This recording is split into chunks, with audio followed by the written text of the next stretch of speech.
Okay, in this question, we are given that the CPU time for 200 randomly chosen jobs in seconds, so here the sample that we have has sample size 200, had a mound shape. So what does mound shape mean? It means that a shape that looks like a bell shape. For a normal distribution, usually they either say bell shape or a mound shape. It looks like this, so you know that you can apply the empirical rule for this. Okay, and so what's the question? A distribution with a mean. Okay, now we are talking. They're giving us the mean. A mean of 48 seconds and a standard deviation of 25 seconds. Good to know this. So we are given that x bar, the mean, is 48 seconds, and the standard deviation s is 25 seconds. This is given to you. So what is the question? The question has two parts. The first part is says that one of the jobs had a CPU time of 9 seconds. So they're giving you that your data for the first job, x is 9 seconds. And we are asking you, is this unusually low? So you know that on average, the CPU time is 48 seconds, but for one job, it took 9 seconds only. So you want to know if this 9 seconds is an outlier for these data or not. So in order to do this, you need to compute the z-score.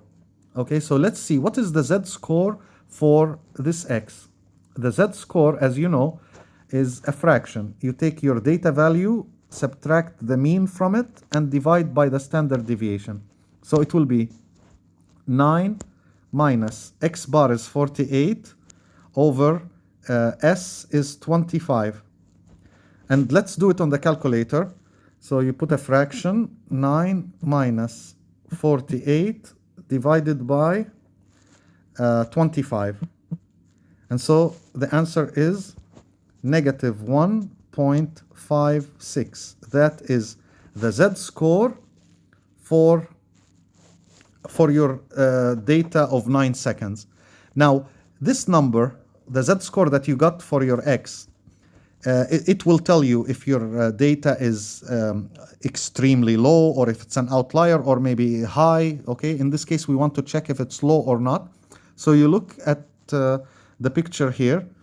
Where is negative 1.56? It's somewhere here. So that is your z-score. I'll just change the color and tell you that this here is your z-score. So it is in the usual score interval.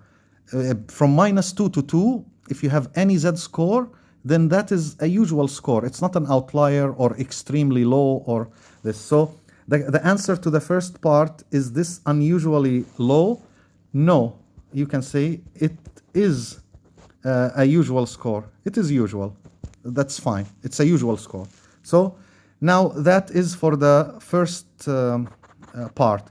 Now the second part is very similar, but they just give you another x and ask you to check. So look at what I will do. I'll just erase the stuff that was for the first one. So now let's see the second one is asking what? Okay, let's make green. Now another had a CPU time of 139 seconds. Then the question is this unusually high? So here your x is 139 seconds. So all what you have to do is compute the z-score for this x. So you'll do 139 minus 48 over 25.